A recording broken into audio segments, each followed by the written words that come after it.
Good morning. My name is Bill Loucks. Give you a little bit of backstory on myself. I'm a retired police officer from Metro Nashville, Davidson County, Tennessee Police Department. Out of my almost 16 years within that police department, I spent approximately 15 years working undercover in narcotics and gang-related cases. During my time frame with Metro Nashville Police Department, I've worked cases everywhere from wiretaps into cartel type operations that have went south of the border all the way down to end users and stuff. What we're going to talk about in today's video segment is an overview of fentanyl.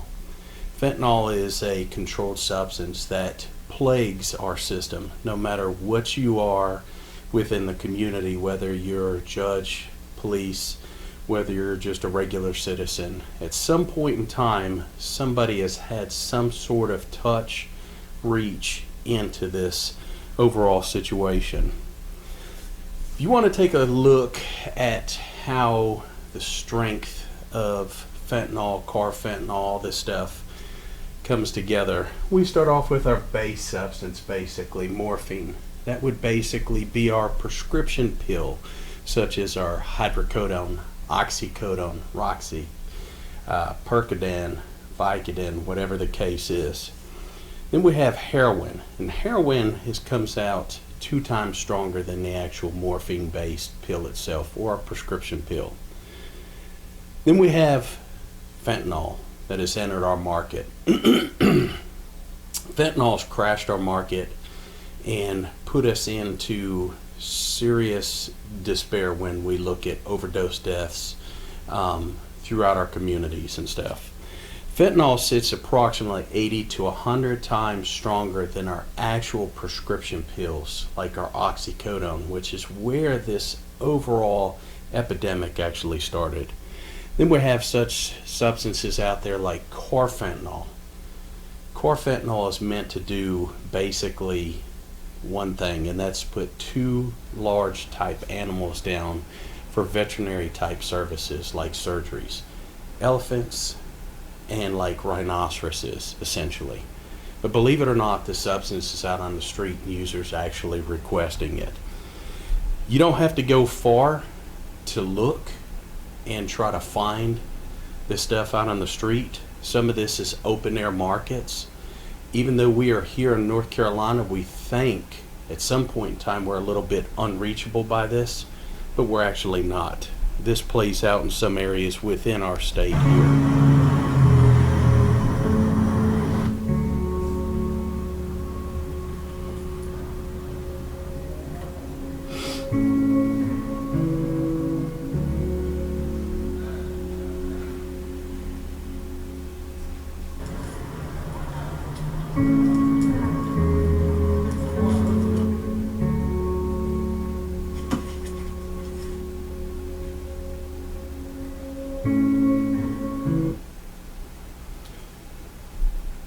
This is what we're going to discuss today. Obviously, just by that short clip, you can see that there's somebody from every walk of life.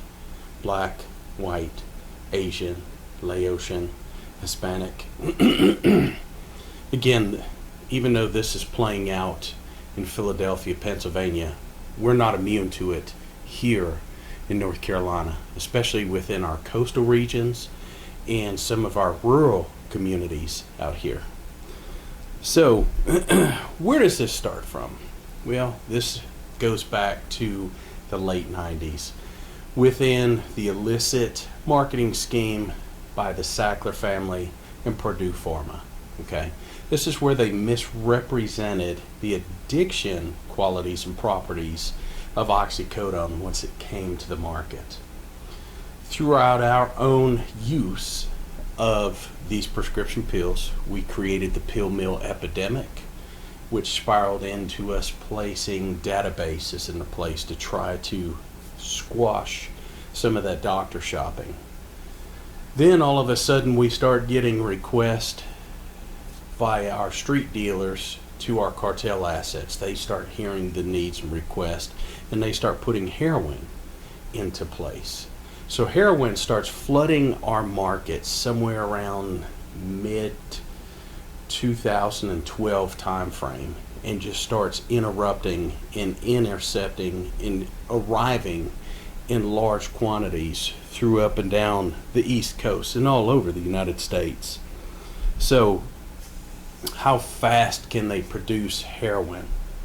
Well, China white heroin takes about 50 to 60 hours from the time they scrape the opium poppy flower, Papaver somniferum flower, which is where we get our raw opium.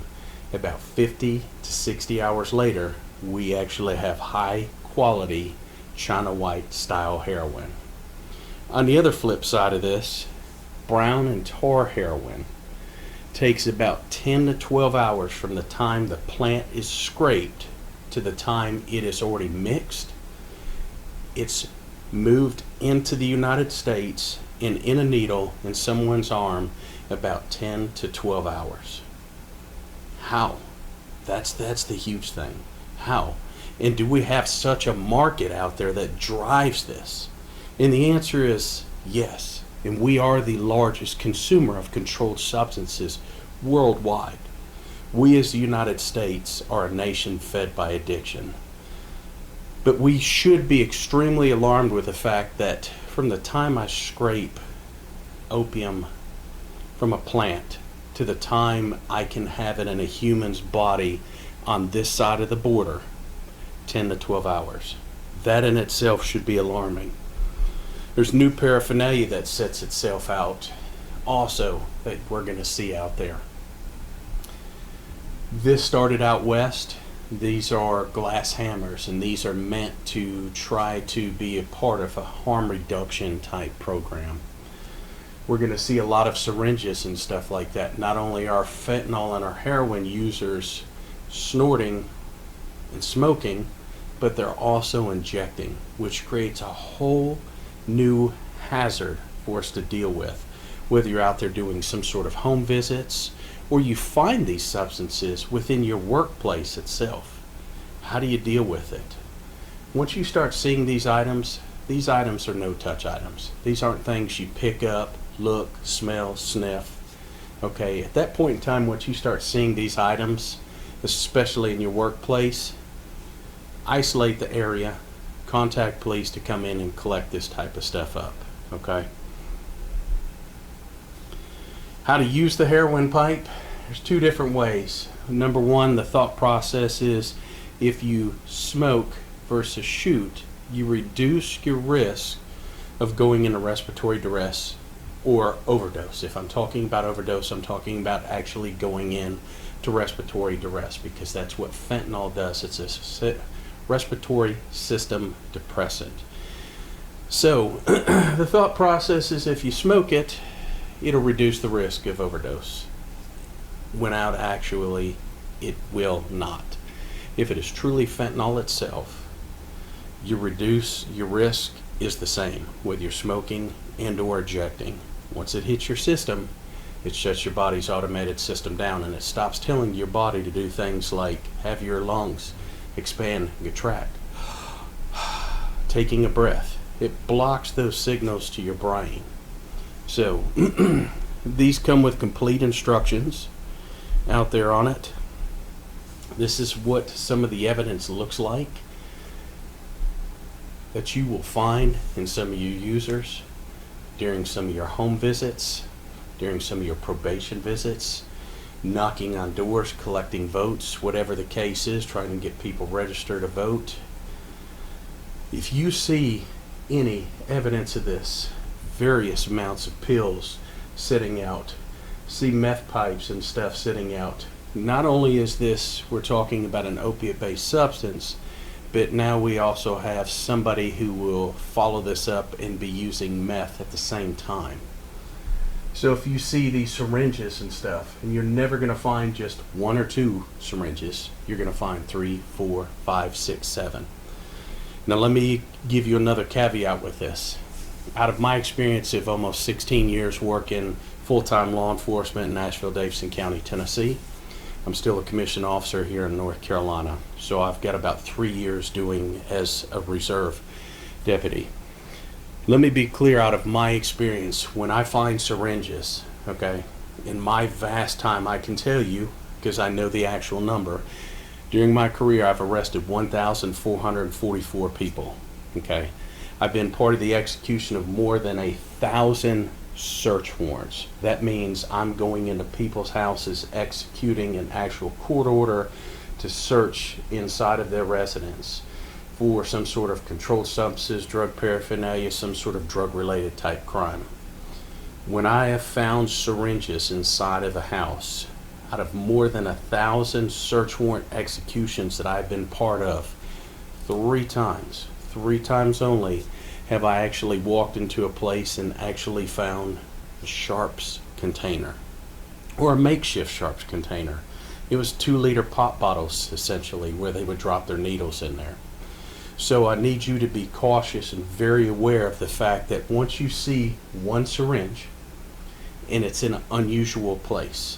When I'm talking about an unusual place, let's think about this. If you're diabetic, most of us, if you're diabetic, will have your diabetic supplies, your insulin and stuff set somewhere like in a place like the bathroom, or you may use and inject, say, in your living room.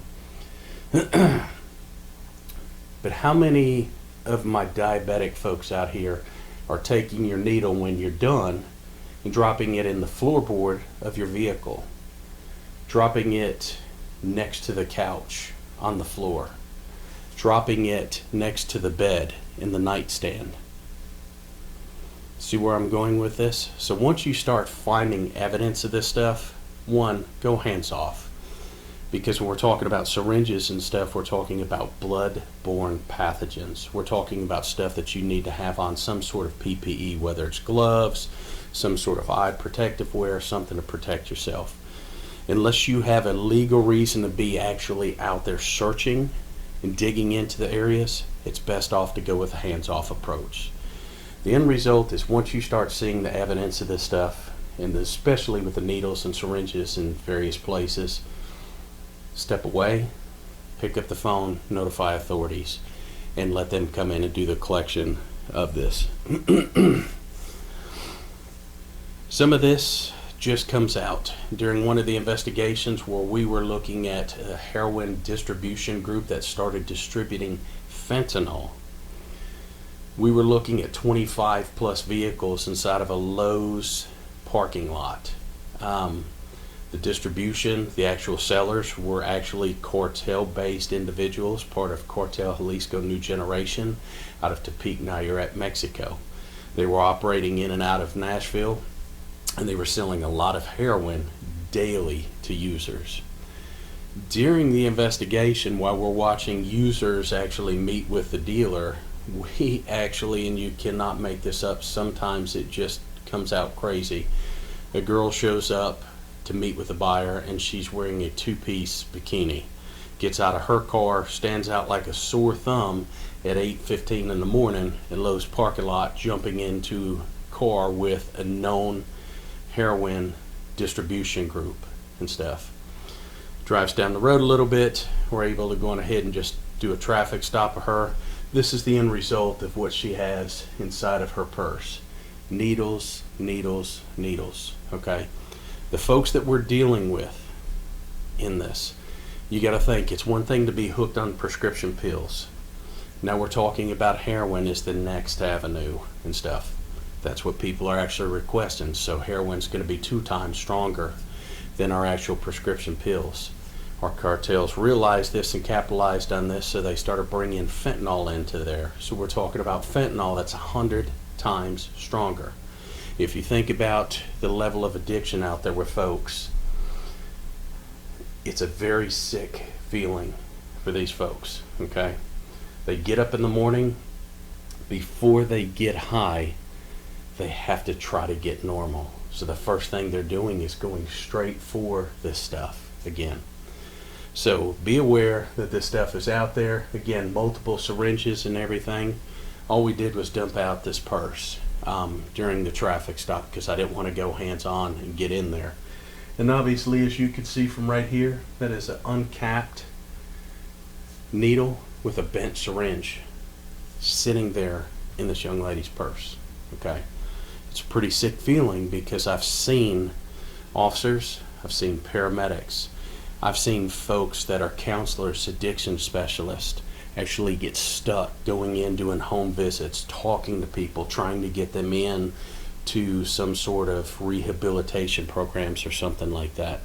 Again, once you start seeing this stuff, leave it alone. Please stay hands off. Protect yourself with this. Some of this you can't make up. This particular girl in investigation, walk in, see her standing there, and she is literally picking her teeth with a syringe at Taco Bell. Okay? You can't make these things up. All right? The folks that we're dealing with do not have the proper mindset. When we're talking about things like substance use disorder, we're talking about fentanyl and stuff like that. Okay? This is an extremely strong, controlled substance, and it puts people in a different mindset than they normally would have been just on something like our prescription pills itself. So, evidence of what some of this stuff looks like. This is what I'm going to call our typical rig system. Essentially, this is heroin. If you take the heroin, and the only thing missing from this picture here is a little bit of water. So essentially what a user will do is they'll take some of the heroin, they'll put it in the spoon, they'll put a little bit of water in there, they'll take the lighter, and they'll start to heat up that spoon. What they're trying to do is dilute and melt this enough so it becomes liquidy enough so they can draw it up inside of this syringe if they are an IV user. They'll take a little piece of cotton off of a Q-tip, off of a cigarette butt, or a cotton ball, and they'll ball it up, and they'll set that little piece of cotton right there. They'll take the bezel or the needle portion of the actual needle itself, and they'll stick it into the cotton ball, and they'll start to draw it up. From there, they'll tie off, try to find a vein, sit there, and go ahead and slam the heroin. Now, if you hear a user or somebody discuss something, and you hear somebody use the term sick behind the cotton, what that means is every time they use a little bit of this cotton and draw it up in the syringe, little microscopic pieces of this cotton actually goes into the bezel. When they sit there and inject, it starts traveling through their veins, and it gets into their heart valves, and it starts to plug in their heart valve areas. So if you hear the term sick behind the cotton, number one, know that you're dealing with someone who's shooting up. So you're looking at syringes, bloodborne pathogens, all that kind of stuff. Two, you're looking at someone who is using either opiates, opioids, or methamphetamine, shooting up either way. But what that does is it causes them to feel like they have an extreme nasty flu, and it gives them a really bad chest pain because essentially it clogs up the heart valves within these microscopic pieces of cotton. Obviously that's not meant to be within your body system. So here's some other evidence of some of this.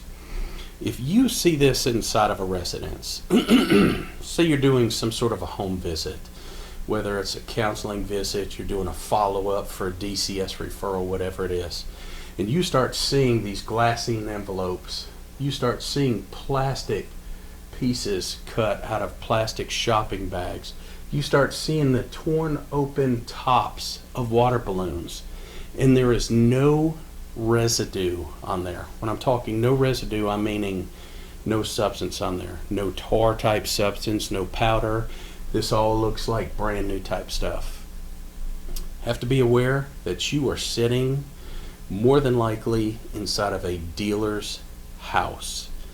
As soon as you see evidence of this, don't sit there and take pictures of it. Just mentally collect what you saw, exactly where you saw it, step out, pick up the phone, and call police and report that to them. Not like an emergency, like picking up the phone, dialing 911, but dialing the non-emergency number and letting them know your legal reason, why you were there, what you actually saw, where you actually saw it, and try to give them a little bit of amount of what you actually saw at the location. Everything you see in there is 100% indicative of a heroin dealer. This is packaging, some of the packaging that goes along. There's different types of packaging you can use, from the glassine envelopes to little folded pieces of paper and stuff, but predominantly here for North Carolina, this captures mostly what we see throughout our entire state. So by natural progressions of opioid tolerances, and we do develop a tolerance over a period of time, we start to move from heroin to fentanyl. Cartels understand that tolerance. They're research and development folks, and yes, let me be clear, cartel operations have research and development folks. That is a multi-billion-dollar business, okay? As crazy as it sounds, they have supply chains, distribution networks, they have boards, they have whole chains of commands, they have research and development folks, okay?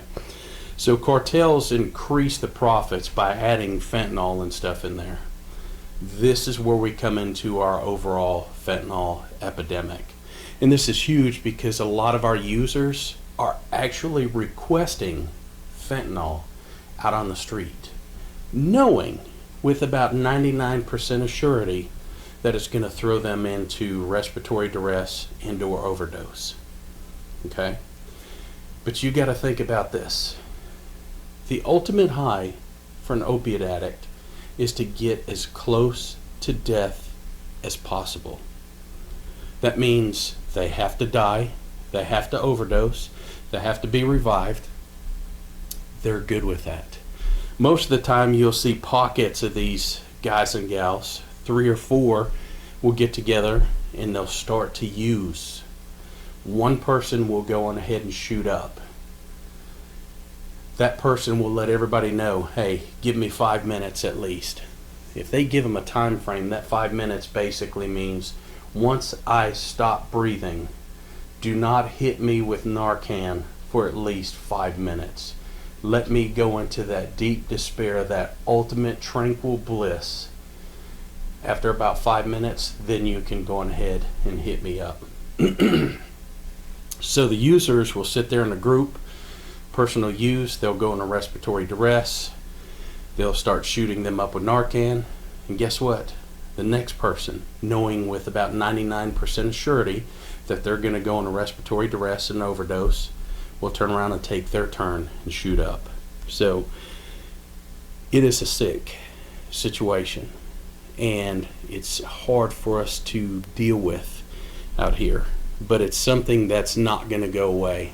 We've been able to capture this information from our cartels, even from a traffic stop that happened by Eddie Dutchover, who is a Moapa tribal reservation officer outside Phoenix, Arizona area. He essentially stopped the money man for Ivan Guzman. Ivan Guzman is Juan Chapo Guzman's actual son, the current leader of the Sinaloa cartel. He caught the money man essentially after we had done the second capture of Juan Chapo Guzman. This guy automatically flipped. He basically said his organization was in a tailspin because Cartel Jalisco New Generation was trying to take over, and we had taken off El Chapo, their actual powerhouse leader. So the cartel faction has had an issue going on. The end result is, sometime during the interview, this guy actually provides video proof, and I've actually seen the video of guys standing in what looks like a jungle / forest type background in big plastic drums and metal bins with Tyvek Chem F suits on and SCBAs, self-contained breathing apparatuses. We're talking cartel folks in the jungle mixing fentanyl wearing PPE, personal protective equipment. I'm talking SCBAs, I'm talking the air tanks like the fire department wears, Tyvek Chem F suits. We're talking about personal protective equipment that I would wear if I was working some sort of meth lab or something. During the explanation that this guy gave from the cartel side was, one, my people are dropping right and left from this, so they know there's a safety issue with it. Two, they're wearing that to protect themselves. And three, in his exact words, fentanyl will not go away. You requested it as far as a country. You wanted it. Our profits are up over 5,000+%. What is that saying? Ladies and gentlemen, we're here. We're stuck with this for a long period of time. Okay? In his exact words, this is not going to go away. It doesn't stop with just fentanyl itself. We're seeing shipments of carfentanil coming in. These shipments of carfentanil are coming in, and they're going into like pill press type operations where somebody is trying to manufacture a pill that's actually fentanyl, or it's cut from carfentanil, which again is up to 10,000 times stronger than our actual prescription pill itself. And they try to make it look like an actual prescription pill. Oxycodone, hydrocodone, Vicodin, Xanax, alprazolam, whatever the case is. So this particular aspect, this comes from a dark web order, essentially. A confidential informant contacts me and says, look, my mother overdosed. My mother overdosed from using the prescription or the counterfeit prescription pills that one of my friends was actually manufacturing. In his words, he was ordering carfentanil via the darknet. He was handing it to his buddy, who was then in turn putting it into a pill press and trying to cut it and measure it and make it an actual prescription pill itself. Then result is it only takes a small amount to go a long way. Okay, we recovered 140 milligrams of this substance through the mail. Okay, that is 7,000 lethal doses of this stuff. And again, this is 10,000 times stronger than our actual prescription pills sitting out there. So fentanyl, we have to understand this. It's made up of small particles. So we're talking about small particles. We're talking about things that you cannot see. We're talking things that are 0.5 to 30 microns in size. It's a respiratory system depressant, so it means it's going to stop or slow your breathing. When I'm talking about slow, it is sometimes will take your respiratory rate down to 1 breath per 1 to 2 minutes. Again, not a medical specialist, but I'm thinking you need a little bit of oxygen to actually survive and stuff. So it stops sending these signals to your body's automated system, because we don't have to think about breathing. As we're sitting here watching the video, nobody has had to sit here and think, okay, take a breath, inhale, exhale, inhale, exhale. It's part of our body's automated response system.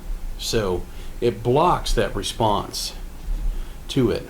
But not only is it 0.5 to 30 microns in size, which means you cannot physically see it, it takes approximately 2 milligrams of the substance for it to come into contact with you to cause you to go into overdose, to actually go into where you stop breathing. And that's a bad situation, especially if you're inside doing a home visit.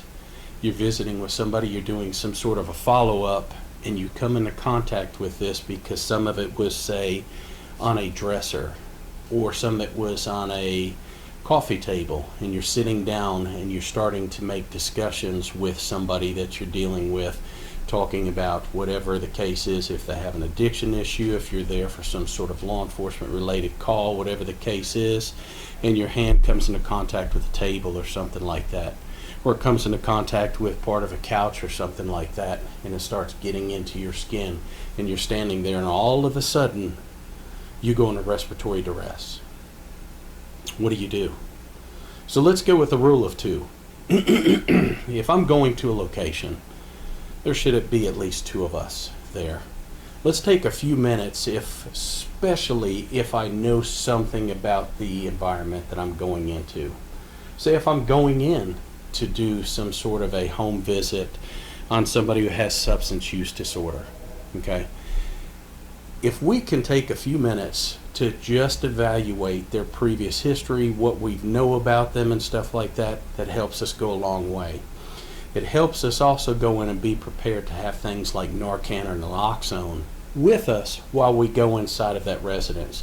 That way, in case one of us did go into respiratory duress, the second person there can actually be there to provide and administer that reversal drug in there.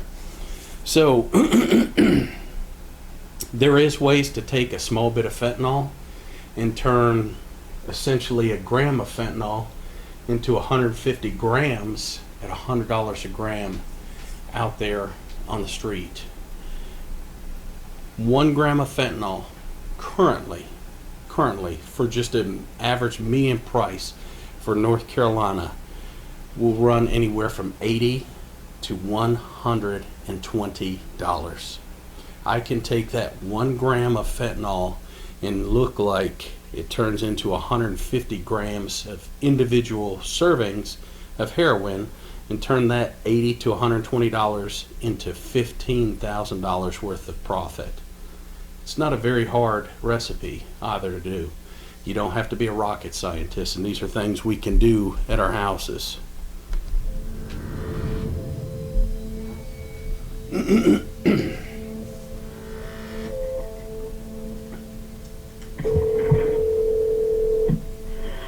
Jefferson County 911. There's a gentleman in the bathroom. Is the door locked or? Yes, and we don't have a key. 21802, responding to West Washington Street. Okay, help is on the way. Okay. Reading for the EMS assist at 328 West Washington Street. And more. She changed this for everybody, so if you haven't already.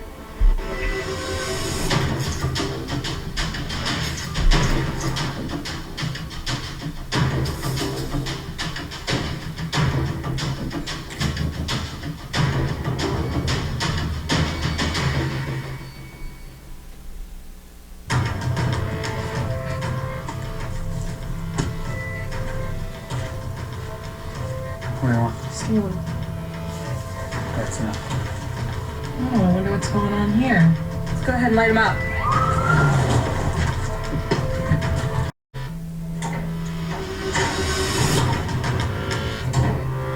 He's going out the window! Turn around! Got a gun. Fentanyl is a synthetic opioid that's becoming more and more prevalent in the drug world. It's actually more potent than heroin or morphine, and even some of its analogs, such as carfentanil, are much more potent than that.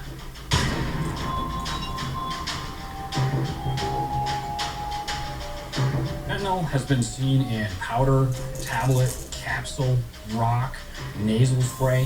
The forms are always changing. What we've seen in the last few years with fentanyl is a rise in the number of deaths associated with its use.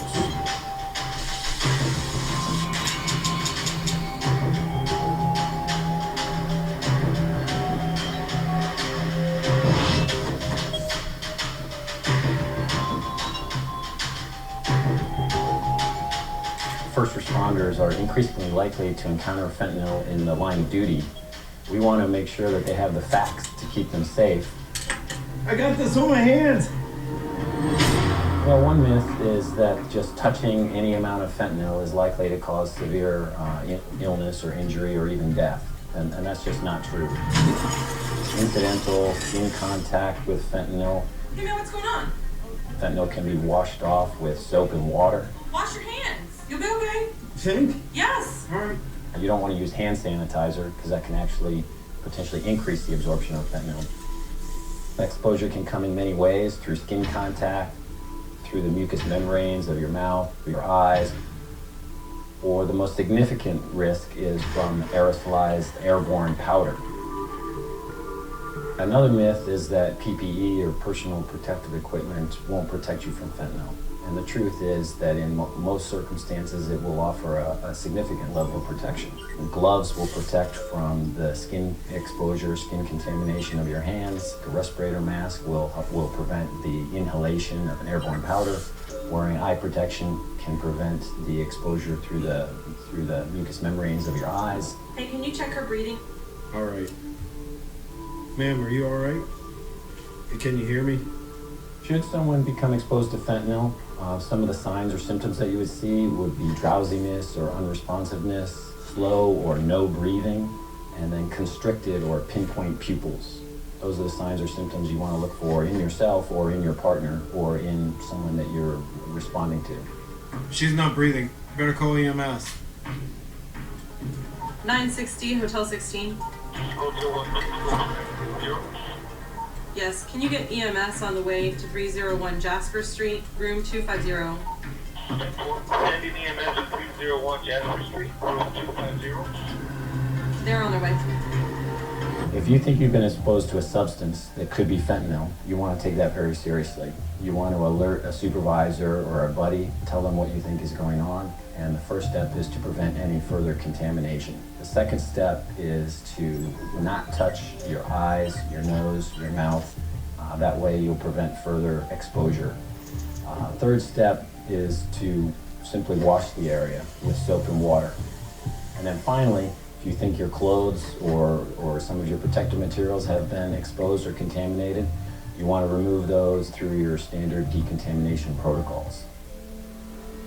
More and more first responders are being provided with naloxone for use in the line of duty. You want to administer the naloxone per your established protocols.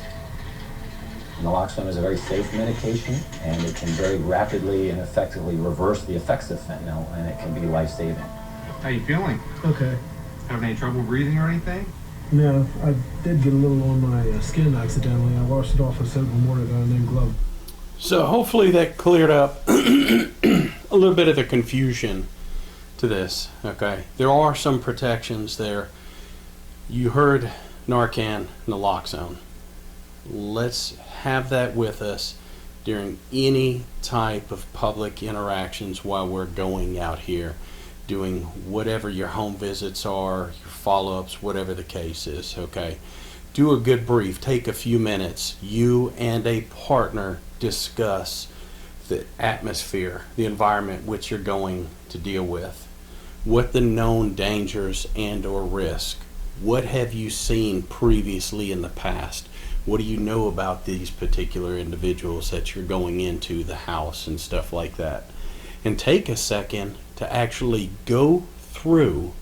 I know this is a little bit shocking, but take a second and actually pull out some Narcan, and actually not shooting into it each other, but practice taking a look. Take one out of a package and actually squeeze it.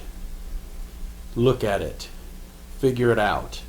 Especially the easy nasal administration ones. Essentially, you take it out of the package, take the little lid off, put it in someone's nostril, squeeze it halfway, put it in the other nostril, squeeze it the rest of the way. It's a simple administration tool, okay? But you need to practice that and have a little bit of an idea how that works, especially when it's go time. Because when a partner does go into respiratory duress and you're not used to dealing with emergency type situations, it's good to have that practice and that knowledge, because it's something simple as far as opening a package could be very, very cumbersome under a stressful situation. So we know that it's very small, fentanyl itself, okay? So it is some sort of a hazard for us. If we're doing some sort of interviews or something like that, if I'm sitting in a vehicle, for some reason I have to sit inside of a vehicle with somebody to do an interview inside of their vehicle, okay? If there's nothing that I can do about that, and that's what the cards that have been dealt with me. Number one, I need to tell them to roll the windows down. Two, before I even sit down, I need to take a quick look at the seats, next to the seat in the center console, next to the seat in the door, and make sure I don't see things like syringes sitting there. That's good to know. Nobody wants to sit down on an actual uncapped needle or something like that. What does this stuff look like? These are some lab pics of what we have found here in North Carolina. Fentanyl has been found in every one of these substances, from tar to cocaine to meth to various prescription pills that are out there. But here's what's crazy. We are finding marijuana submissions within our crime lab that have fentanyl in it. Again, what is fentanyl in? The question is a little bit easier to say, what is fentanyl not in itself? So there are ways to take a little bit of precaution out there, and there are some field testing products out there on the market, and one of the better products out there is Detectichem. Okay, you can take these test kits and take a look at different products, everything from hemp and CBD to fentanyl, cocaine, meth, opiates, opioids, whatever the case is. These are not complex tools to use. It's a simple task, and it works with your phones, your smartphones. Whether it's an Android or an Apple type phone, you can actually work it on there. The test kits take just a little bit of samples that you would gather, because this is not a bad thing to have within your workplace, testing folks, going out on home visits, whatever the case is. It's a simple way to take a sample. Basically, you take a swab out of the kit, obtain a little bit of a sample, place the swab back in there, break 2 ampules, push the swab the rest of the way down. Give it about 45 seconds to 2 minutes. Take your phone, your phone's actual app, the picture app. You're going to scan the QR code, and it's going to give you results, essentially. So out there on the market, the Detectichem seems to be the best test kit that's out there. I am a trainer for Detectichem, but I'm also a trainer for several different brands. And what I have seen with a lot of these brands is a lot of false positives. This test kit here, works in conjunction again with your phone. It gives you step-by-step instructions. It'll actually tell you, do this step, go to this next step. So it's a fail-proof system. So any type of ordering or anything like that, you would reach out to this guy, Jay Becker. If you are placing orders through him, please mention that you've talked to Bill Loucks in North Carolina, essentially as a reference point in contact for it. So any questions, look for further training videos with us.